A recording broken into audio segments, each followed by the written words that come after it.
Do these things come with an instruction manual?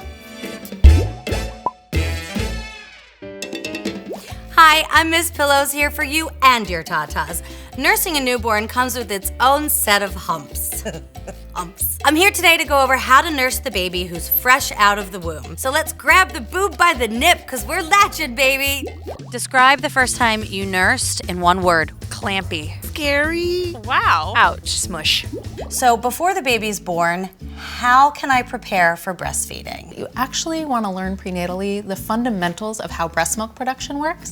You want to understand positioning, you want to understand what a good latch is, and you want to understand how frequently your baby is going to breastfeed. One of the things that the research shows is really helpful is to actually keep the baby in skin-to-skin contact right after the birth until the baby initiates breastfeeding. When you are getting ready to go to the hospital, what should you bring? What do you prepare with? A couple things you could bring to the hospital, although you don't need too much for the very early breastfeeding, but you can certainly bring a breastfeeding pillow, you could bring some soft nursing pads, a list of names of lactation consultants, because sometimes you have to bring in your own support into the hospital.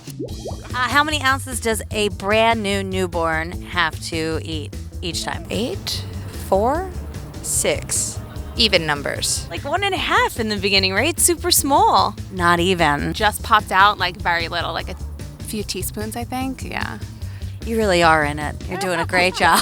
Now in the early days, you don't have full flowing milk. People don't realize that. They get really freaked out. It's not whole milk. Right, exactly. Yeah. It's called colostrum, and it's super amazing, and it's rich with antibodies, but it is not flowy. It's yellow, sticky, golden, thick. How much does a newborn baby really need in the beginning?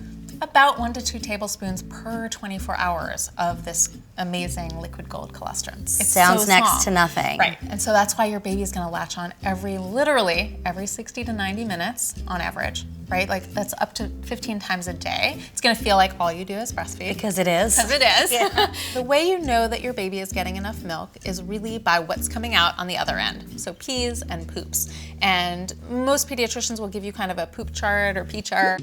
True or false, you can get carpal tunnel from breastfeeding? Yes, definitely. Is it true? Did you get it? No, but it definitely started hurting after a while. It sucked. So like When you're doing right. that. You know what Boppy is? No. Boppy's a nursing pillow that helps prop up the baby to make breastfeeding easier. Oh, that's good. Save your wrist, baby. Did you use a nursing pillow? I do. I use does anybody not use the Boppy? Is there something else? Like, I guess I could have used my bulldog, but.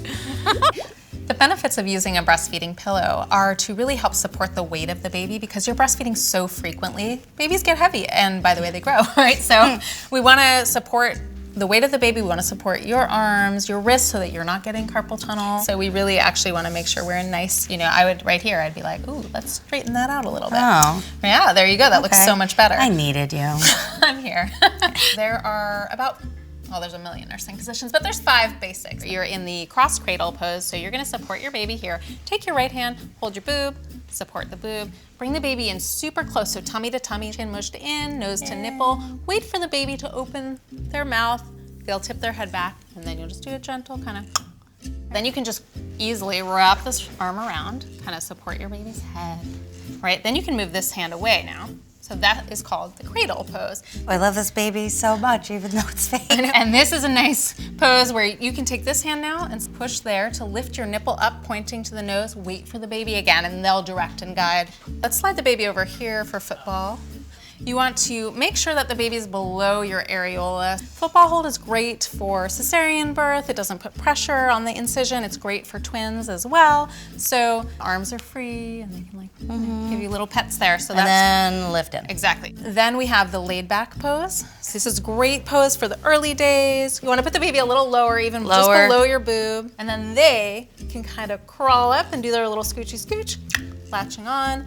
You'd even be more back, more at a 45-degree or even further back angle in your bed. And the final pose, which we can't really do in our chairs, is the side lying pose. That's a great, more restful pose, also great post-cesarean birth, doesn't put pressure on the incision. As long as the baby is always coming from below, we want to say that the baby takes a little more of the lower areola than the upper. And this is always a good way to look at it, is just nose to nipple, chin mushed in. They open up, so. Love you, baby. You learn a lot about labor and birth, but you don't learn a lot about breastfeeding till you're actually doing it. Have faith that it's going to work out.